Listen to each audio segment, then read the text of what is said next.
Shalom sesamaku yang dikasihi Tuhan. Hari ini kita akan membaca dan mendengarkan seri Alkitab Kronologi. Selamat mendengarkan.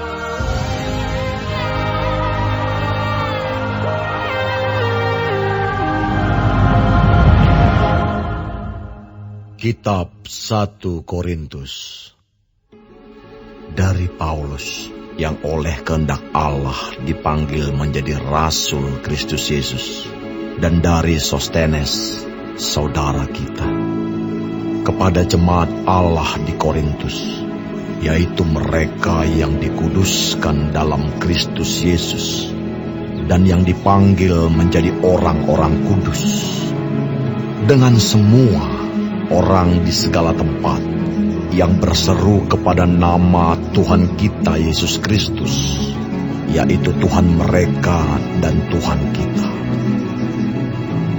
Kasih karunia dan damai sejahtera dari Allah Bapa kita dan dari Tuhan Yesus Kristus menyertai kamu. Aku senantiasa mengucap syukur kepada Allahku karena kamu, atas kasih karunia Allah yang dianugerahkannya kepada kamu dalam Kristus Yesus. Sebab di dalam Dia kamu telah menjadi kaya dalam segala hal, dalam segala macam perkataan dan segala macam pengetahuan, sesuai dengan kesaksian tentang Kristus yang telah diteguhkan di antara kamu. Demikianlah kamu tidak kekurangan dalam suatu karunia pun, sementara kamu menantikan penyataan Tuhan kita Yesus Kristus. Ia juga akan meneguhkan kamu sampai kepada kesudahannya, sehingga kamu tak bercacat pada hari Tuhan kita Yesus Kristus. Allah yang memanggil kamu kepada persekutuan dengan anaknya, Yesus Kristus, Tuhan kita, adalah setia. Tetapi aku menasihatkan kamu, saudara-saudara, demi nama Tuhan kita Yesus Kristus, supaya kamu seia sekata, dan jangan ada perpecahan di antara kamu. Tetapi sebaliknya supaya kamu erat bersatu dan sehati sepikir. Sebab saudara-saudaraku, aku telah diberitahukan oleh orang-orang dari keluarga Chloe tentang kamu, bahwa ada perselisihan di antara kamu. Yang aku maksudkan ialah bahwa kamu masing-masing berkata, aku dari golongan Paulus, atau aku dari golongan Apolos, atau aku dari golongan Kefas, atau aku dari golongan Kristus. Adakah Kristus terbagi-bagi? Adakah Paulus disalibkan karena kamu? Atau adakah kamu dibaptis dalam nama Paulus? Aku mengucap syukur bahwa tidak ada seorang pun juga di antara kamu yang aku baptis selain Krispus dan Gaius, sehingga tidak ada orang yang dapat mengatakan bahwa kamu dibaptis dalam namaku. Juga keluarga Stefanus, aku yang membaptisnya. Kecuali mereka aku tidak tahu, entahkah ada lagi orang yang aku baptis. Sebab Kristus mengutus aku bukan untuk membaptis, tetapi untuk memberitakan Injil. Dan itu pun bukan dengan hikmat perkataan, supaya salib Kristus jangan menjadi sia-sia. Sebab pemberitaan tentang salib memang adalah kebodohan bagi mereka yang akan binasa. Tetapi bagi kita yang diselamatkan, pemberitaan itu adalah kekuatan Allah. Karena ada tertulis, aku akan membinasakan hikmat orang-orang berhikmat, dan kearifan orang-orang bijak akan kulenyapkan. Di manakah orang yang berhikmat? Di manakah ahli Taurat? Di manakah pembantah dari dunia ini? Bukankah Allah telah membuat hikmat dunia ini menjadi kebodohan? Oleh karena dunia, dalam hikmat Allah, tidak mengenal Allah oleh hikmatnya, maka Allah berkenan menyelamatkan mereka yang percaya oleh kebodohan pemberitaan Injil. Orang-orang Yahudi menghendaki tanda, dan orang-orang Yunani mencari hikmat. Tetapi kami memberitakan Kristus yang disalibkan. Untuk orang-orang Yahudi, suatu batu sandungan, dan untuk orang-orang bukan Yahudi, suatu kebodohan. Tetapi untuk mereka yang dipanggil, baik orang Yahudi maupun orang bukan Yahudi, Kristus adalah kekuatan Allah dan hikmat Allah. Sebab yang bodoh dari Allah lebih besar hikmatnya daripada manusia, dan yang lemah dari Allah lebih kuat daripada manusia. Ingat saja saudara-saudara, bagaimana keadaan kamu ketika kamu dipanggil. Menurut ukuran manusia, tidak banyak orang yang bijak, tidak banyak orang yang berpengaruh, tidak banyak orang yang terpandang. Tetapi apa yang bodoh bagi dunia, dipilih Allah untuk memalukan orang-orang yang berhikmat. Dan apa yang lemah bagi dunia, dipilih Allah untuk memalukan apa yang kuat. Dan apa yang tidak terpandang dan yang hina bagi dunia, dipilih Allah. Bahkan apa yang tidak berarti, dipilih Allah untuk meniadakan apa yang berarti. Supaya jangan ada seorang manusia pun yang memegahkan diri di hadapan Allah. Tetapi oleh Dia, kamu berada dalam Kristus Yesus, yang oleh Allah telah menjadi hikmat bagi kita. Ia membenarkan dan menguduskan dan menebus kita. Karena itu seperti ada tertulis, barang siapa yang bermegah, hendaklah ia bermegah di dalam Tuhan.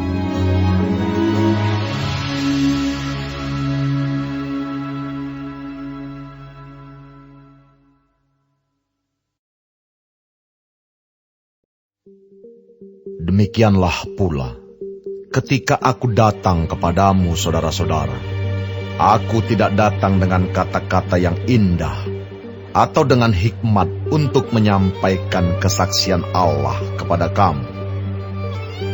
Sebab aku telah memutuskan untuk tidak mengetahui apa-apa di antara kamu selain Yesus Kristus, yaitu Dia yang disalibkan.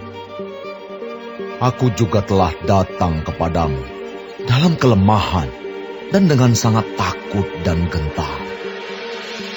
Baik perkataanku maupun pemberitaanku tidak kusampaikan dengan kata-kata hikmat yang meyakinkan, tetapi dengan keyakinan akan kekuatan roh, supaya iman kamu jangan bergantung pada hikmat manusia, tetapi pada kekuatan Allah.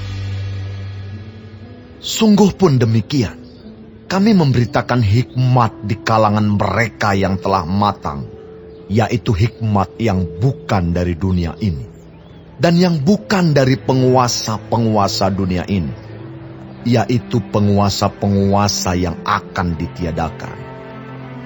Tetapi yang kami beritakan ialah hikmat Allah yang tersembunyi dan rahasia, yang sebelum dunia dijadikan, telah disediakan Allah bagi kemuliaan kita. Tidak ada dari penguasa dunia ini yang mengenalnya. Sebab kalau sekiranya mereka mengenalnya, mereka tidak menyalibkan Tuhan yang mulia. Tetapi seperti ada tertulis, apa yang tidak pernah dilihat oleh mata dan tidak pernah didengar oleh telinga, dan yang tidak pernah timbul di dalam hati manusia. Semua yang disediakan Allah untuk mereka yang mengasihi Dia. Karena kepada kita Allah telah menyatakannya oleh Roh. Sebab Roh menyelidiki segala sesuatu, bahkan hal-hal yang tersembunyi dalam diri Allah. Siapa gerangan di antara manusia yang tahu apa yang terdapat di dalam diri manusia, selain roh manusia sendiri yang ada di dalam dia? Demikian pula lah tidak ada orang yang tahu apa yang terdapat di dalam diri Allah, selain roh Allah. Kita tidak menerima roh dunia, tetapi roh yang berasal dari Allah, supaya kita tahu apa yang dikaruniakan Allah kepada kita. Dan karena kami menafsirkan hal-hal rohani kepada mereka yang mempunyai roh, kami berkata-kata tentang karunia-karunia Allah dengan perkataan yang bukan diajarkan kepada kami oleh hikmat manusia, tetapi oleh roh. Tetapi manusia duniawi tidak menerima apa yang berasal dari roh Allah, karena hal itu baginya adalah suatu kebodohan. Dan ia tidak dapat memahaminya, sebab hal itu hanya dapat dinilai secara rohani. Tetapi manusia rohani menilai segala sesuatu, tetapi ia sendiri tidak dinilai oleh orang lain. Sebab, siapakah yang mengetahui pikiran Tuhan, sehingga ia dapat menasihati Dia? Tetapi kami memiliki pikiran Kristus.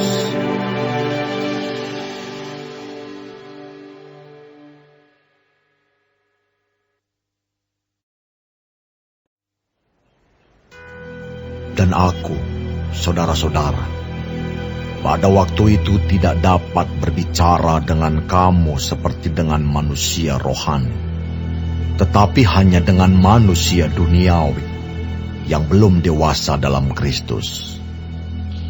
Susulah yang kuberikan kepadamu, bukanlah makanan keras, sebab kamu belum dapat menerimanya. Dan sekarang pun kamu belum dapat menerimanya, karena kamu masih manusia duniawi. Sebab jika di antara kamu ada iri hati dan perselisihan, bukankah hal itu menunjukkan bahwa kamu manusia duniawi dan bahwa kamu hidup secara manusiawi?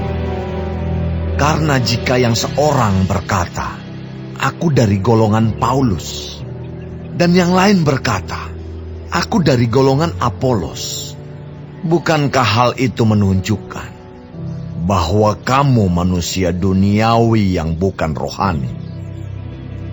Jadi, apakah Apolos? Apakah Paulus?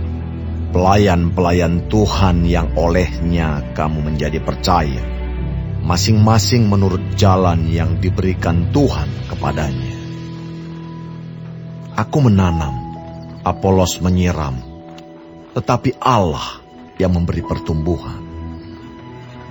Karena itu, yang penting bukanlah yang menanam atau yang menyiram, melainkan Allah yang memberi pertumbuhan.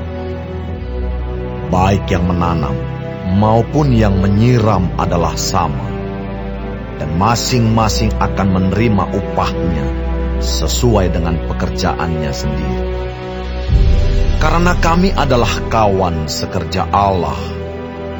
Kamu adalah ladang Allah, bangunan Allah. Sesuai dengan kasih karunia Allah yang dianugerahkan kepadaku, aku sebagai seorang ahli bangunan yang cakap telah meletakkan dasar, dan orang lain membangun terus di atasnya. Tetapi tiap-tiap orang harus memperhatikan bagaimana ia harus membangun di atasnya. Karena tidak ada seorang pun yang dapat meletakkan dasar lain daripada dasar yang telah diletakkan, yaitu Yesus Kristus.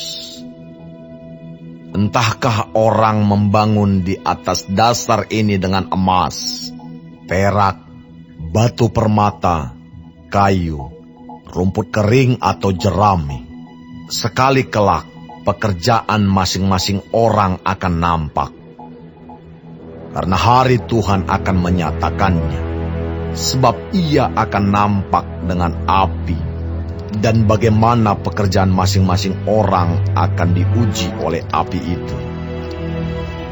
Jika pekerjaan yang dibangun seseorang tahan uji, ia akan mendapat upah.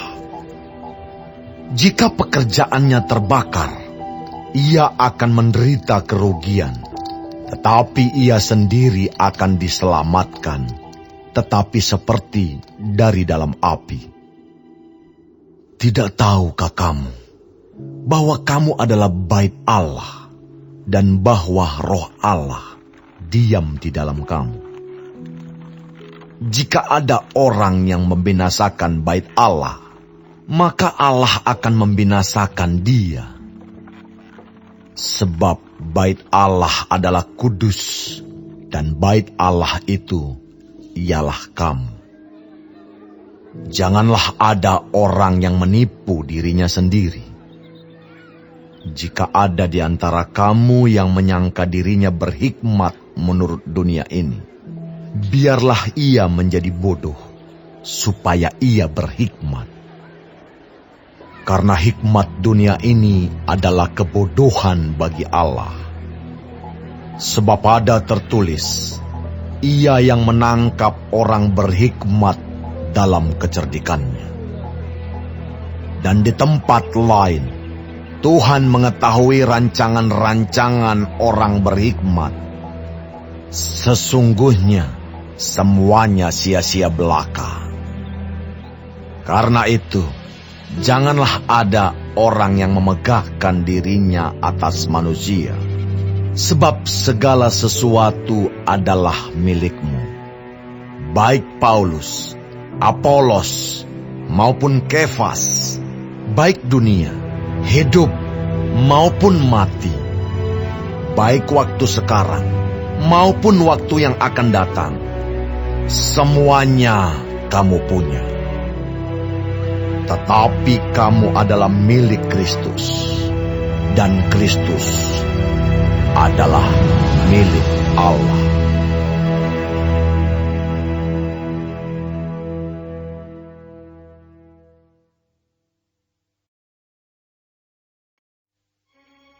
Demikianlah hendaknya orang memandang kami, sebagai hamba-hamba Kristus, yang kepadanya dipercayakan rahasia Allah, yang akhirnya dituntut dari pelayan-pelayan yang demikian ialah bahwa mereka ternyata dapat dipercayai. Bagiku sedikit sekali artinya entahkah aku dihakimi oleh kamu atau oleh suatu pengadilan manusia. Malahan diriku sendiri pun tidak kuhakimi. Sebab memang aku tidak sadar akan sesuatu, tetapi bukan karena itulah aku dibenarkan. Dia yang menghakimi aku ialah Tuhan. Karena itu, janganlah menghakimi sebelum waktunya, yaitu sebelum Tuhan datang. Ia akan menerangi juga apa yang tersembunyi dalam kegelapan, dan ia akan memperlihatkan apa yang direncanakan di dalam hati. Maka tiap-tiap orang akan menerima pujian dari Allah. Saudara-saudara, kata-kata ini aku kenakan pada diriku sendiri dan pada Apolos, karena kamu, supaya dari teladan kami kamu belajar apakah artinya ungkapan.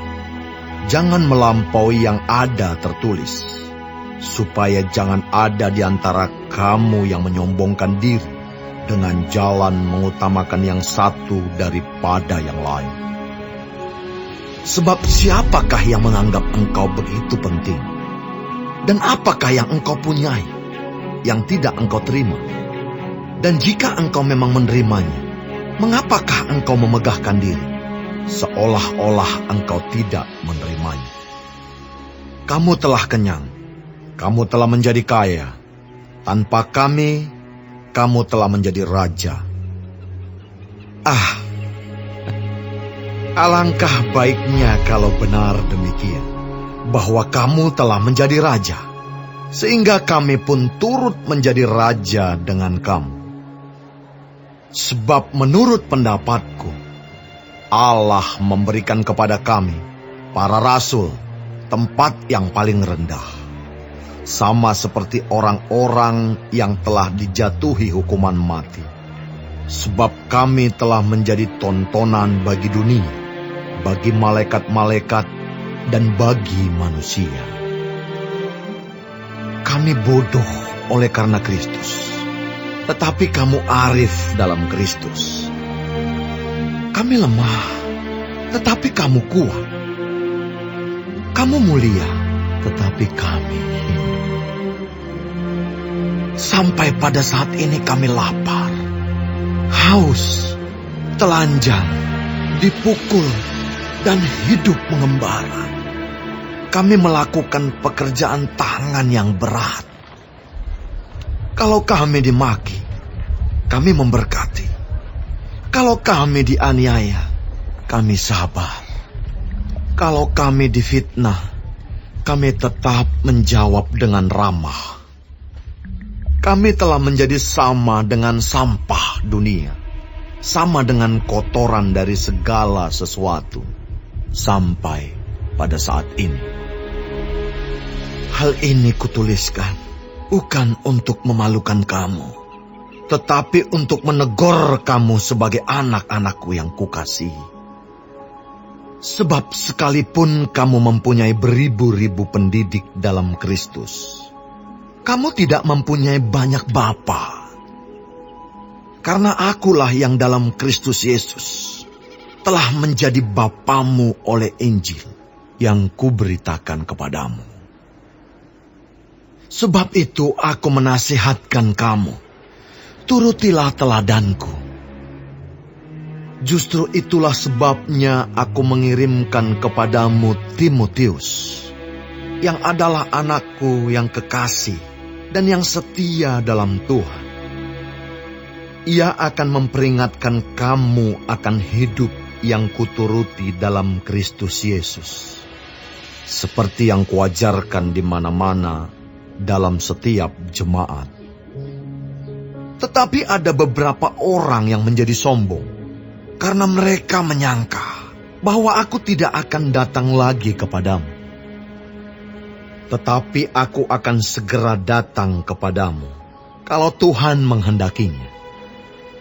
Maka aku akan tahu, bukan tentang perkataan orang-orang yang sombong itu, tetapi tentang kekuatan mereka. Sebab kerajaan Allah bukan terdiri dari perkataan, tetapi dari kuasa. Apakah yang kamu kehendaki?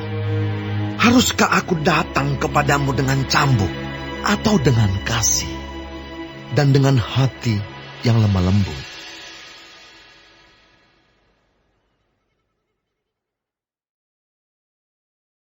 Hari ini kita telah mendengarkan seri Alkitab Kronologi. Tuhan Yesus memberkati.